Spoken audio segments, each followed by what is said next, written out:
Broadcasting from the business capital of the world, this is the Podcast Business News Network. And welcome back, everybody. We've seen therapy before using water, right? Hydrotherapy, it's fantastic. If you have an injury, doing some PT, whatever it might be. For humans, of course, it's available for dogs and can be just a game changer in their health, but also their exercise as well. And for that, there's a coach. Yes, a canine swim coach for your dog. I didn't even know that existed. Why do we need to get them into the water? How do we get them into the water? Erica Etchason joins us here on the program today. How you doing? I'm doing good. Thanks for having me.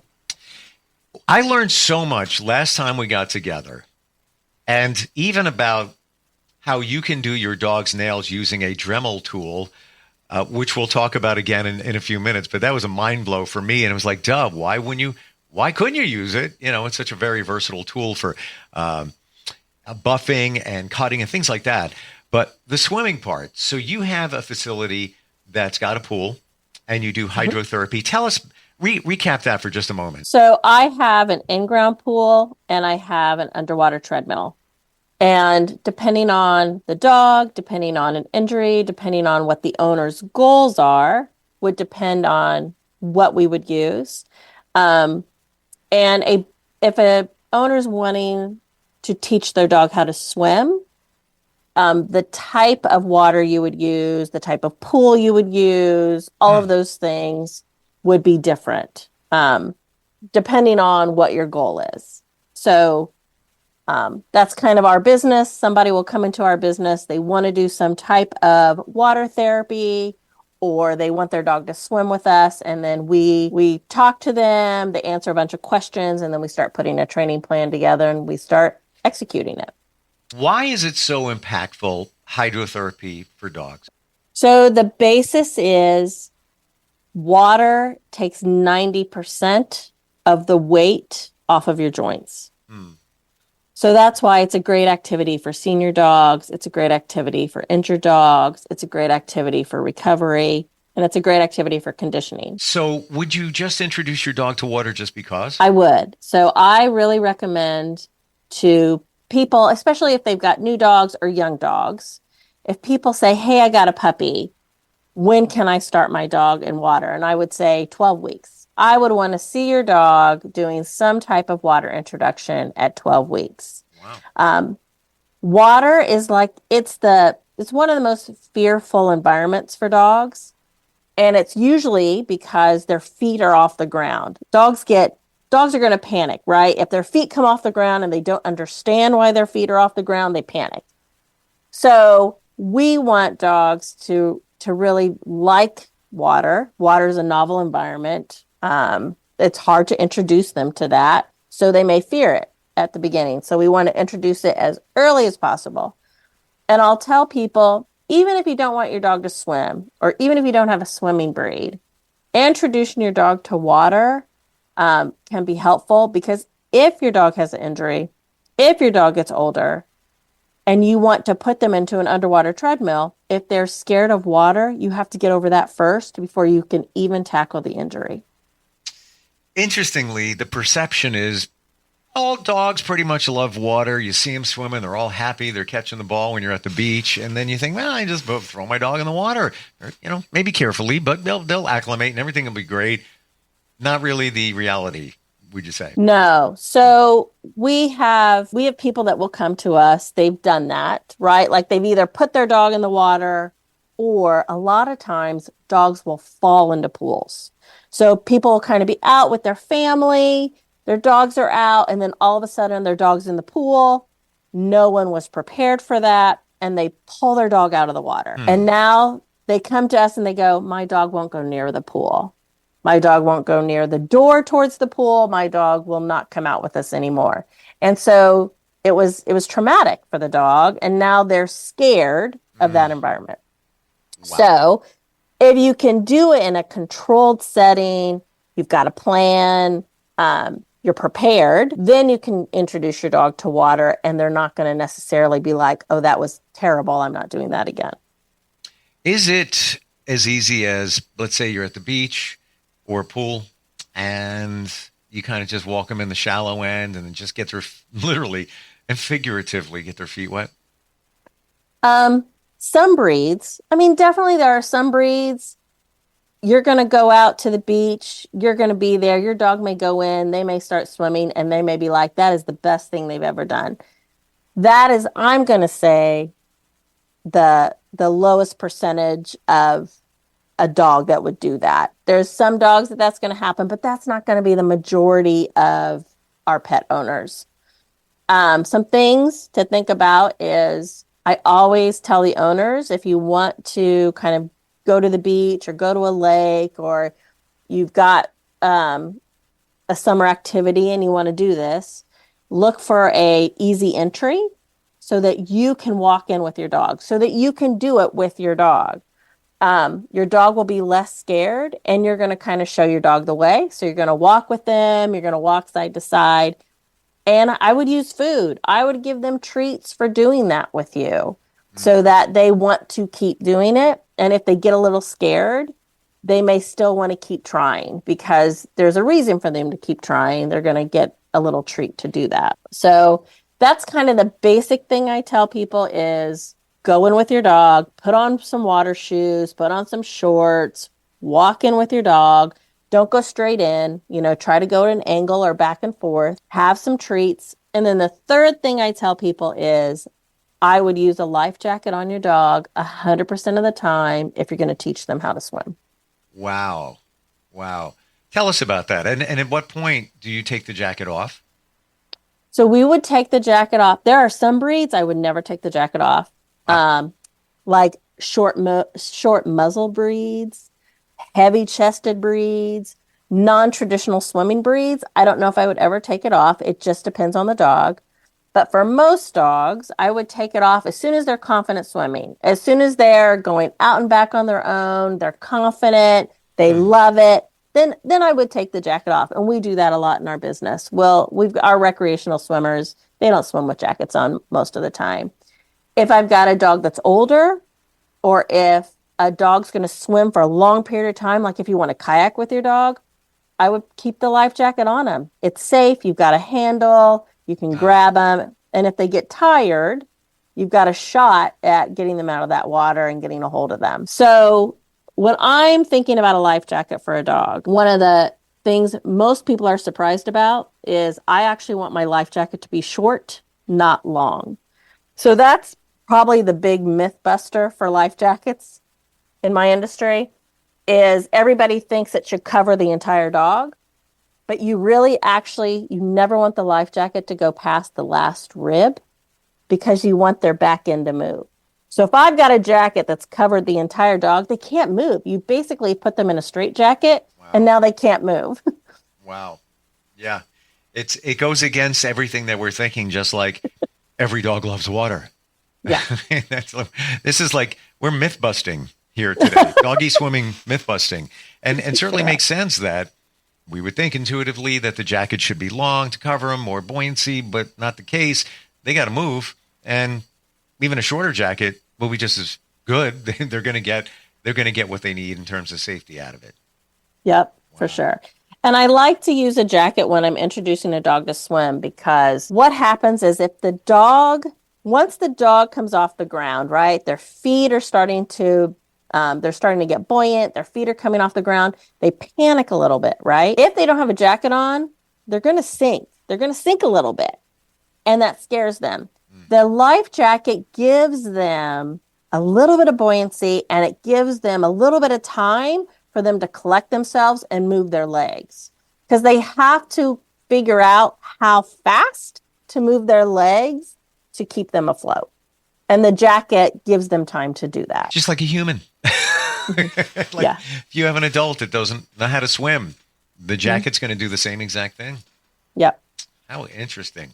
Wow. Learning a lot today. This is definitely an eye-opener. And you've built your life's work around doing just this in terms of dog swimming, the rehab. Do you have people that just come in that want to acclimate their dog to water, don't feel like going to the beach or the pool, and they come into your pool? Yes. I mean, there's definitely people that, let's say they have a breed that doesn't love water.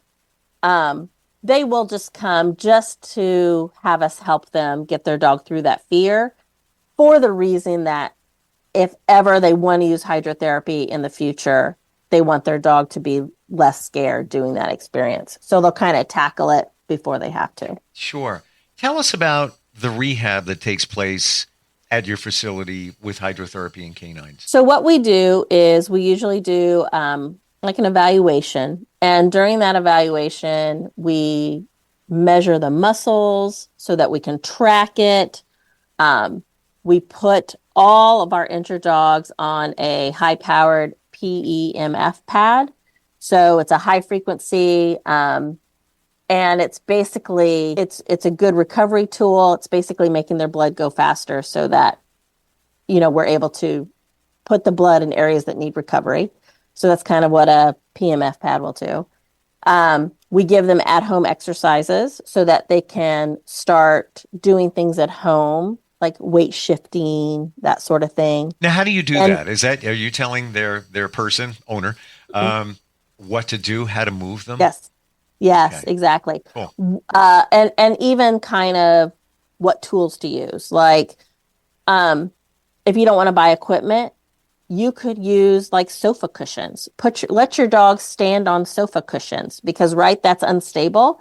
And putting your dog on an unstable surface lets them shift their weight so that they're using all four limbs, instead of compensating on a limb that's injured, right? Wow. We want them to start using the injured limb. And to do that, we usually have to put them on some unstable surfaces, but you don't want it to be too unstable, right? You have to kind of work up to it. So we walk the owner through that process. We give them exercises, and each week their exercises may get a little more complicated, or maybe more reps or longer duration, and that's all part of the process. And then we introduce the dog to the treadmill. So in the first, and we do things as we try to keep the stress very low. So we're going to do things. We're not just going to throw the dog into the treadmill and put the water in. We're going to probably first introduce the dog to the treadmill. We're going to let them go in and out of that treadmill with it being dry. We're like, hey, look, go into this thing, eat some cookies, come out of the thing, eat some cookies, right? And if the dog does well with that, then we're going to put the dog into the treadmill, and we're going to close the door. We're going to let the owner feed some more cookies. If that all goes well, then we'll start putting water in the machine. So we go through steps, and depending on how the dog does, would kind of depend how fast or slow we acclimate the dog to the machine. What's your therapy background in all of this? I'm a dog trainer. I'm actually not a therapist, rehab therapist. I have worked with many people, so I've observed a lot of people. I've worked for vets. I've taken some classes, and I've had mentors and things like that have helped me.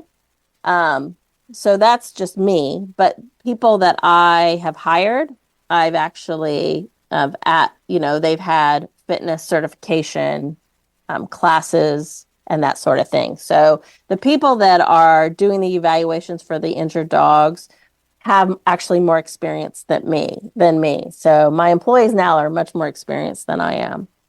And then for most of the people that introduce our dogs to water, those are dog trainers. I like to have certified dog trainers in my business for the same reason. I want them to have some background, understand learning theory and that sort of thing.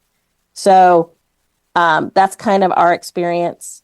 And then the other thing is I actually do have rehab vets and rehab practitioners, people that are certified, do it for a living, come to my facility for our clients so that they can help us. And you're just not a dog lover. What? You're just not a dog lover. It's clear. No, yeah. Isn't there just something special about the love of a dog? The connection, the human connection with a canine. Yes. It's almost indescribable. Yeah, and it's, that's how it kind of all started for me. Is I used to swim with my dogs. So I would be in the water swimming with my dogs next to me. My dogs would actually swim next to me. And I just love that. I mean, I would look over and I'd be swimming and they're right there just swimming with me. It's one of the only times you're at the same level with your dog. Like you and your dog are at the exact same level, looking eye to eye, doing an activity together. So it's very cool. I never thought of it that way. Wow. Because I want to do stuff with my dog. And a lot of times, we're time challenged, and depending on where you live, maybe you can't open the back door and let them run, whatever.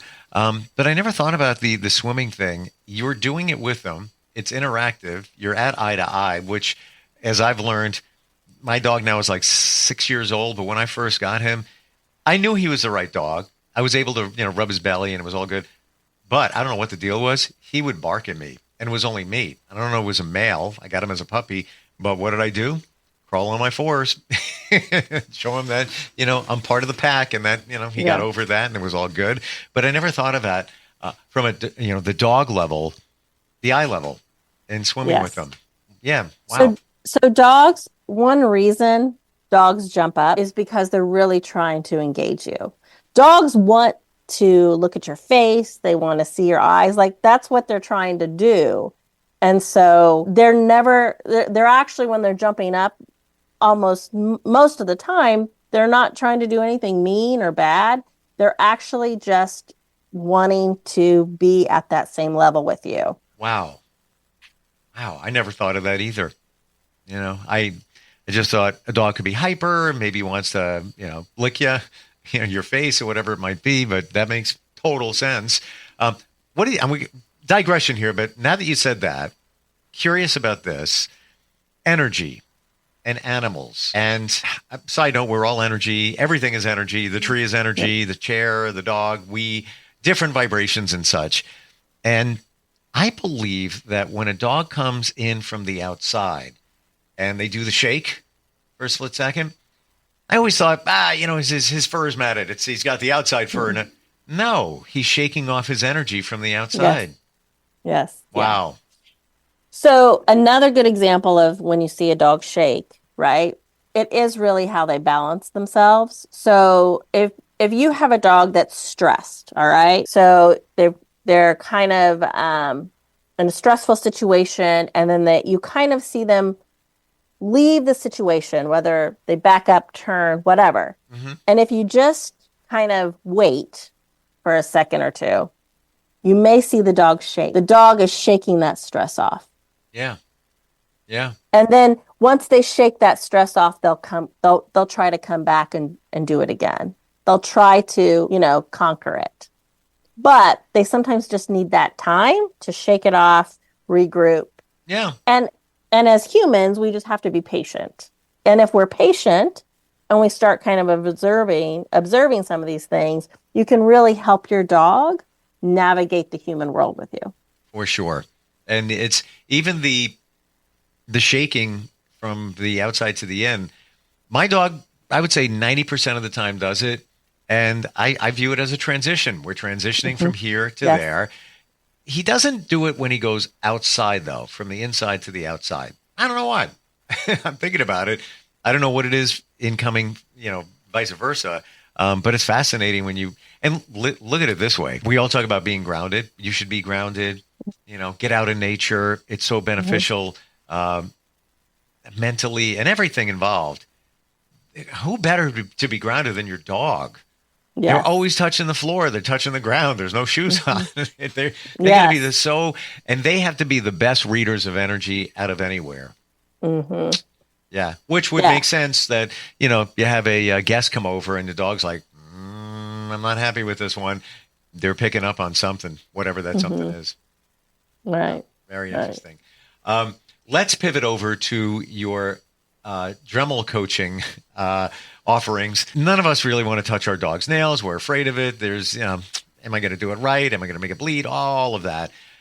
You teach a course so that we can do it, and using a Dremel tool. Side note for anybody that doesn't know, it's basically a craft tool where you can buy it. It spins very fast revolutions. You put pieces on it, attachments, and you can cut things, buff things, sand things, including nails. Never even thought of that.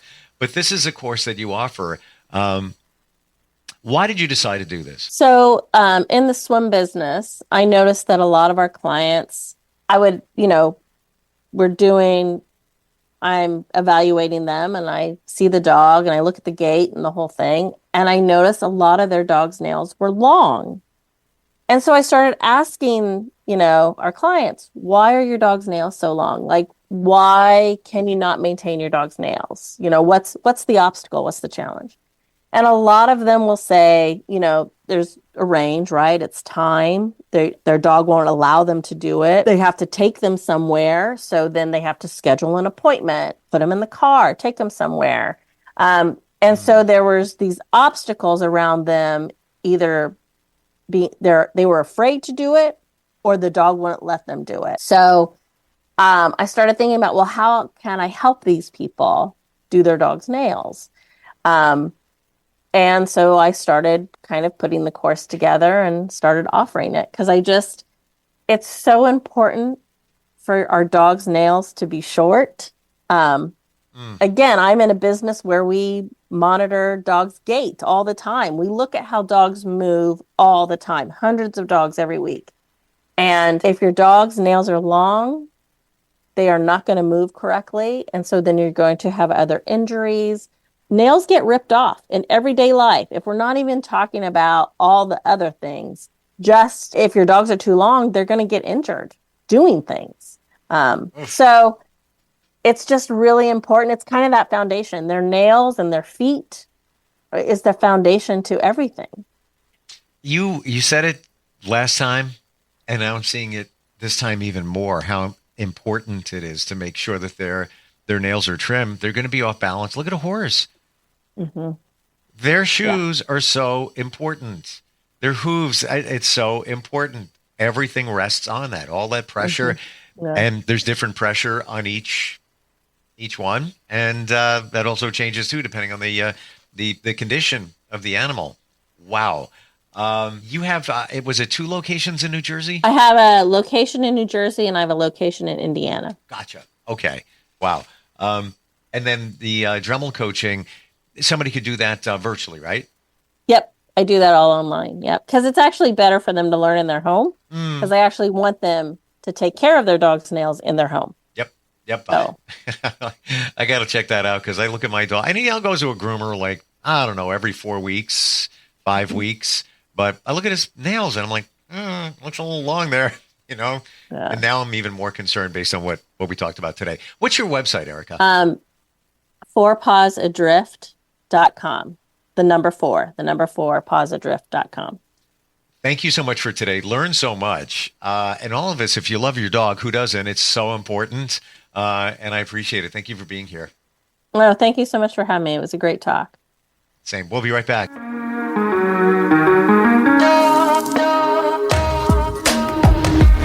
Broadcasting from the business capital of the world, this is the Podcast Business News Network. Adopt US Kids presents What to Expect When You're Expecting. A teenager. Learning the lingo.